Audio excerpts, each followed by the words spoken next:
देखिकी शिक्षक मैंने देखिकी अनुकरण करंतु आउ योगाभ्यास करंतु। आपण या क्वेश्चन नाही सेटा तले याड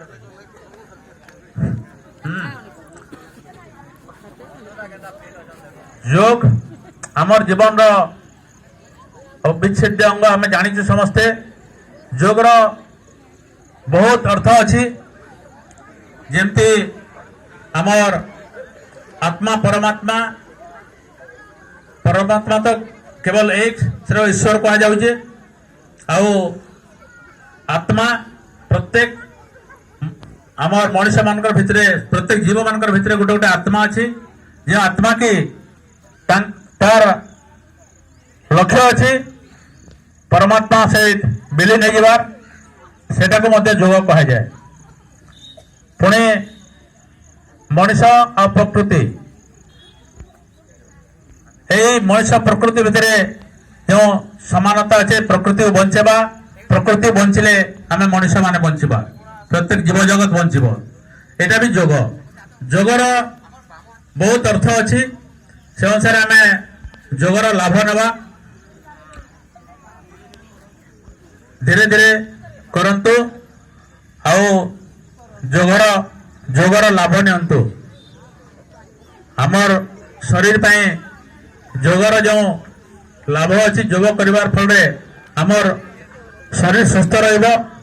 तेणु केवल आज नुहे केवल आंतर्जातिक योग दिवस अवसर आम समस्ते शिखा लगे आसु किंतु गला पर एठू प्रत्येक दिन निजर घरे योगाभ्यास करवा एवं निजर शरीर को सुस्थ रखा चेष्टा करवा।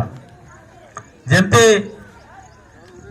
आयुर्वेद विज्ञान अच्छे सुस्थ स्वास्थ्य रक्षण आतुरस्य विकार प्रशमनम च कहबार माने सुस्थ लोकर स्वास्थ्य को ठीक रखिबा एवं असुस्थ लोकर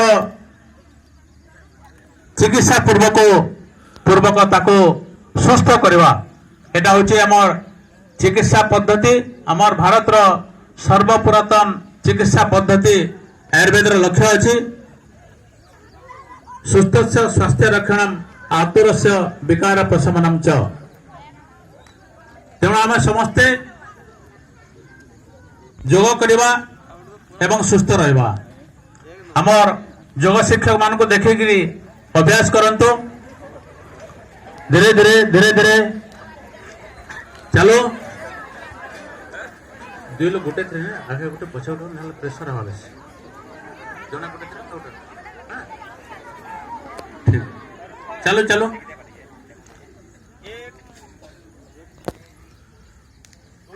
करंतु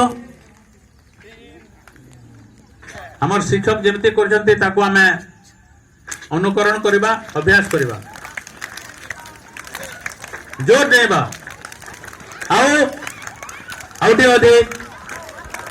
आउटे अधिक जेते देबा आमे सेते सुस्थ रहबा।